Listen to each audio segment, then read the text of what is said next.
Hello, friend. Welcome to Grandpa's Horror Stories.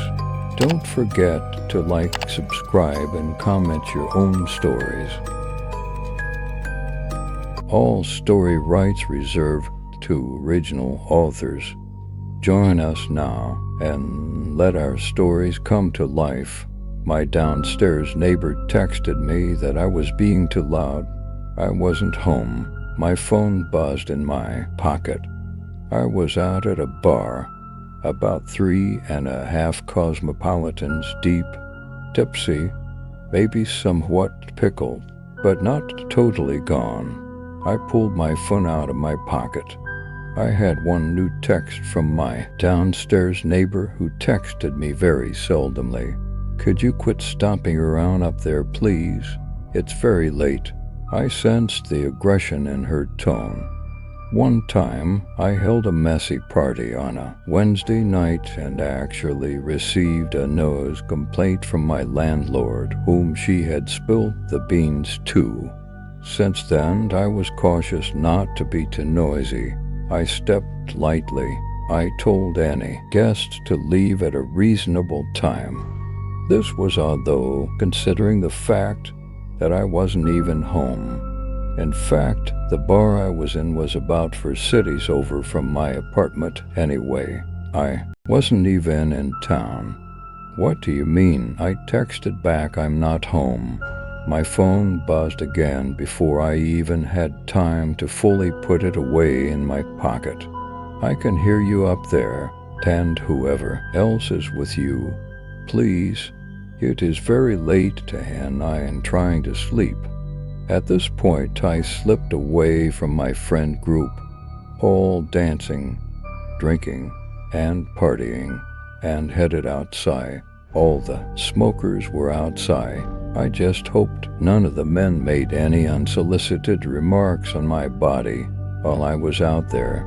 There just seems to be something about a group of drunk men versus an unaccompanied tipsy woman. It's like they can't help themselves. They just have to say something. I heard a whistle from beside me. I walked a little further to get away from them and heard a "Hey sexy" from behind me. I dared not respond with even a look in their direction. The task at hand was to call my neighbor. Hopefully I wouldn't come across as totally delirious. Just for a little while at least, I had to mask the subtle drunkenness. She answered the phone within seconds of me dialing. "Hey," I said. "Could you just please quiet down?" She said, obviously frustrated and exhausted. "I'm telling you, really, I'm not home." "Okay, then who is? 'Cause clearly someone is stomping around up there." "No one. Seriously, I left earlier today and will be back tomorrow. I can completely assure you, the place is empty." I could tell she didn't believe me. "Here," I said, "just FaceTime me for a second." "Fine," she replied. She joined the FaceTime call and I showed her my surroundings. I gave her a look that said, "See." I think she was probably in bed.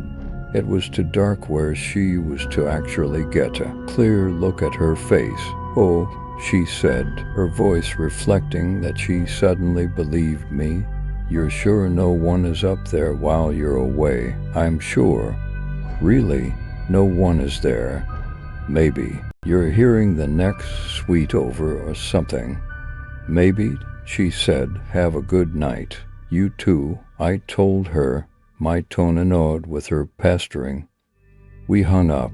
I walked back by the smokers and let myself back into the bar. I ignored any subsequent catcalling as I did so. It took a second to find my friends again. The music was loud and the lights were flashing. Once they saw me, I saw their hands go up. I waved back enthusiastically and rejoined the group. We continued dancing and drinking the night away. Hours later, we all fell sloppily into our hotel room, and a drunken pile We slept until our wake-up alarm in the morning. After a complimentary breakfast at the hotel, we hit the road. I was last to be dropped off. My chauffeur of a best friend pulled up to my apartment, ensuring we'd do that again sometime and have nights out more frequently. We said our goodbyes, and she drove away as my key opened the main doors. Next, I let myself into my suite on the 4th floor. Good OL for 112, and I walked into such disaster and disarray that I stepped back outside to make sure I had entered the correct suite. There on the door in gold lettering were the numbers for 112. Yup, I was home. I flicked on a light and carefully explored my now unfamiliar surroundings. Dishes and cups had fallen to the floor and smashed, raining shards of glass all over. The knives stuck into the wall right beside where my family portrait hung, which looked like it had been scribbled over with Sharpie. Blankets and pillows in the living area had an assortment of goo on them that I was afraid to touch, but I noticed it gave off a metallic smell. I explored further, eyes bulging and muscles tensed. In the bathroom, the sink was plugged with a pair of my socks and filled with water.